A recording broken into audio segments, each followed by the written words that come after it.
bad. And I'm just one that believes you have to play the hand that's dealt to you. And for me, if something bad happened to you and you hate it bad enough, then my mindset is I wouldn't want to repeat the same thing. And I don't want to see it happen to anybody else. And with that being said, that's kind of how my life has gone. When bad things happen, I hate it so much until I want it to do better. And I always believe that, as I said, you can't do anything about what has happened to you, but you can do something about what continues to happen to you. And therefore, that negates victim mentality because you don't have to be a victim. I think in the movie that Tyler Perry did with the Diary of a Mad Black Woman, Cicely Tyson told Kimberly Elise that she told her to forgive. She spoke about forgiveness. She said that when somebody hurts you, they take power over you. If you don't forgive them, they keep the power. Well, I know that to be true in my own life. You know, people will go on and forget about things because sometimes their hearts are cold or callous. And you're the one that's bound and held up because you're walking around with this hatred and you can't seem to go forward. Forgiving and so I've learned that forgiving is not about a feeling free. It's about an action. And once you just say it, it kind of breaks the stronghold that they have.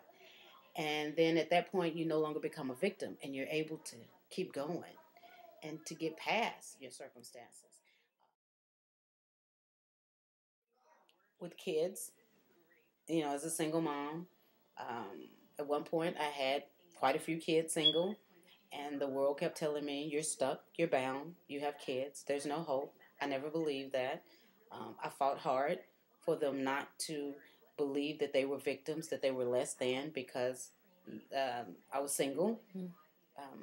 I made them believe in themselves. I fought hard and I sacrificed to live in better areas so that they could have safer neighborhoods, and taught them all that I could so that they could dream and believe outside the box. You know, I was told that statistically, I was a statistic. I should be living in a poverty-stricken area. I wouldn't accept it. And again, I could have been a victim, but I chose not to. And I chose not to allow them to believe that they were victims because there wasn't a father in the home. Mother was struggling.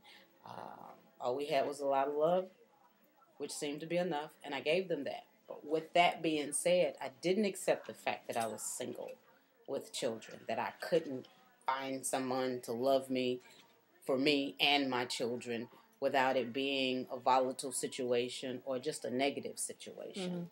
So I turn it around, and that's what I mean by not accepting the status. And that wasn't something that just happened to me. It's not like being abused or being raped. Those are things that you don't have any control over. You know, being a single parent was just bad choices. But instead of living with it and accepting all the negativity that comes with it, I chose to give my children something better. To not settle for just the bad choices that I made. You know?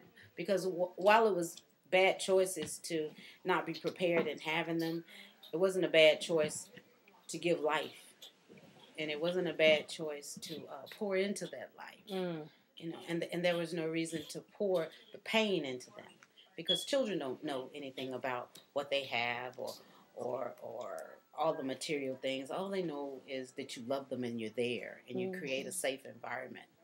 And that was enough to push them forward and to sell a dream, and enough for me not to accept the status and the bad choices that I made.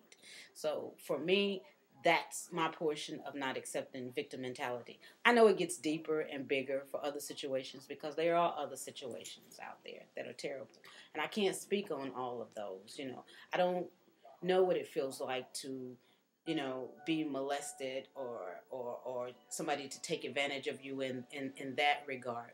But I do know that I've seen people that have been molested and get up and go on.